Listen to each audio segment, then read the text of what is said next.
Hi friends, welcome to my channel. আজকে আমি তোমাদের কাছে যে ভিডিওটা নিয়ে এসেছি, আশা করি তোমাদের এই ভিডিওটা খুব ভালো লাগবে। আসলে আমি আজকে ঘুরে দেখাবো সিএনসিআই রাজারহাট ক্যান্সার হসপিটাল। যেটা আমি একজন নার্সিং স্টাফ, আমি এখানে প্রায় 10 মাস ধরে কাজ করেছি। তাই ভাবলাম যে তোমাদের সবাইকে একটু ঘুরে দেখাই সিএনসিআই রাজারহাটের পরিবেশটা কেমন, এমার্জেন্সিটা কেমন, এইগুলো সবাইকে একটু ঘুরে দেখাই। তোমাদেরও একটু জানা হবে যে ক্যাম্পাসটা কেমন। আসলে এখানে আমি হোস্টেলেই থাকি, তাই এই পরিবেশটা আমার খুব ভালো লেগেছে অ্যাকচুয়ালি। তাই ভাবছি যে আমি তোমাদের সবার সাথেও একটু শেয়ার করি। এবার আপনাকে দেখাই, আমি হোস্টেলের 7 ফ্লোরে থাকি। 7 ফ্লোরটা কেমন আর 7 ফ্লোর থেকে নিচটা কেমন দেখতে লাগে, চলুন সবাইকে সেটা একটু দেখিয়ে নিই।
আমি তোমাদের সাথে শেয়ার করছি। আমি এখানে 10 মাস হয়ে গেল ডিউটি করছি।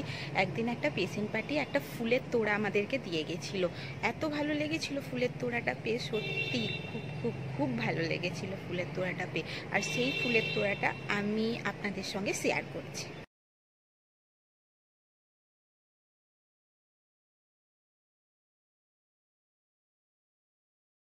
আজকে এইটুকু। এরপরে যদি তোমাদের সিএনসিআই রাজারহাট হসপিটাল সম্পর্কে কিছু জানার থাকে তাহলে আমাকে কমেন্ট বক্সে কমেন্ট করতে পারো। যদি ভিডিওটা ভালো লেগে থাকে তাহলে আমাকে লাইক, কমেন্ট, শেয়ার আর সাবস্ক্রাইব করে আমাকে আমার পাশে থেকে। ওকে, বাই বাই।